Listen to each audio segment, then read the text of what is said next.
Israel के पूर्व रक्षा मंत्री योवाव गैलेंट ने बड़ा कबूलनामा किया है। उन्होंने दावा किया कि इजरायली सेना ने 7 अक्टूबर 2023 को हमास के नेतृत्व में हुए हमले के दौरान विवादास्पद हन्निबल डायरेक्टिव को लागू करने की अनुमति दी थी।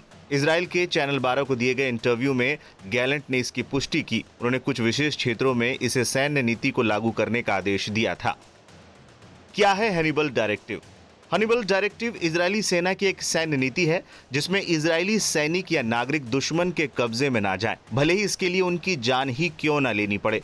यह नीति अत्यधिक विवादास्पद रही है और कई युद्धों में इसे अनौपचारिक रूप से लागू किया जाता है। सबसे पहले यह नीति 1982-2000 के लेबनान संघर्ष के दौरान बनाई गई थी। इस नीति की प्राथमिकता दुश्मन को रणनीतिक लाभ लेने से रोकना है, भले ही इसके लिए अपने ही लोगों की सुरक्षा दांव पर लगानी पड़े। गैलेंट का बड़ा कबूलनामा। इजराइल ने हमास पर आरोप लगाया है कि उसने 7 अक्टूबर के हमले में करीब 1100 इजरायली सैनिकों और नागरिकों की हत्या की थी। लेकिन गैलेंट के बयान से यह संकेत मिलता है कि इजरायली सेना ने भी इस दौरान कई इजरायली सैनिकों के साथ साथ नागरिकों की भी हत्या की होगी।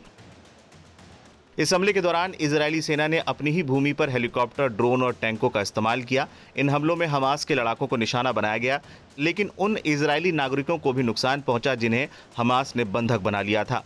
संयुक्त राष्ट्र की रिपोर्ट के अनुसार इजरायली हमले के दौरान नोवा म्यूजिक फेस्टिवल में भी हेलीकॉप्टरों से फायरिंग की गई थी, जिसमें कई नागरिक हताहत हुए थे।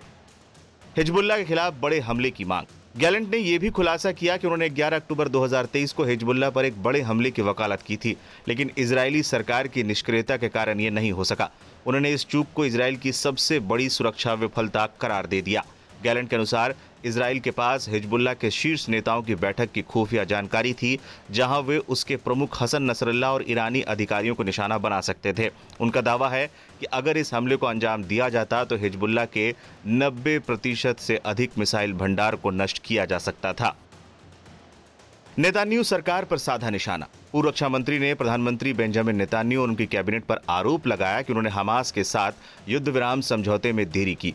उनका दावा है कि अप्रैल 2024 में एक समान शांति समझौता तैयार था, जिससे बंधकों की सुरक्षित रिहाई संभव थी और कम संख्या में फिलिस्तीनी कैदियों को छोड़ा जाता। गैलेंट ने कहा, मुझे लगता है कि इजरायली सरकार ने बंधकों की वापसी के लिए वो सब कुछ नहीं किया जो किया जा सकता था। हमास द्वारा पकड़े गए 251 इजरायली बंधकों में से कई इजरायली हवाई हमलों और फ्रेंडली फायर के कारण ही मारे गए। बता दें, 7 अक्टूबर के हमले के कारण जनवरी 2024 में इजराइल के शीर्ष जनरल हेरजी हालेवी ने इस्तीफा दे दिया था। उन्होंने इसे खुफिया और सुरक्षा की भयानक विफलता बताया था। इस हमले के बाद से इजराइल ने गाजा पर लगातार सैन्य हमले किए थे, जिसमें अब तक कम से कम 47,000 से ज़्यादा फिलिस्तीनी मारे जा चुके हैं, जबकि कुछ अनुमानों के अनुसार ये संख्या 2 लाख से अधिक हो सकती है। बंधकों और कैदियों की अदला बदली जारी। 8 फरवरी को 3 इजरायली बंधकों को रिहा किया गया। इसके बदले 183 फिलिस्तीनी कैदियों और बंदियों को रिहा किया गया। कि समझौते के पहले चरण में सैकड़ों फिलिस्तीनी कैदियों को भी रिहा किया गया।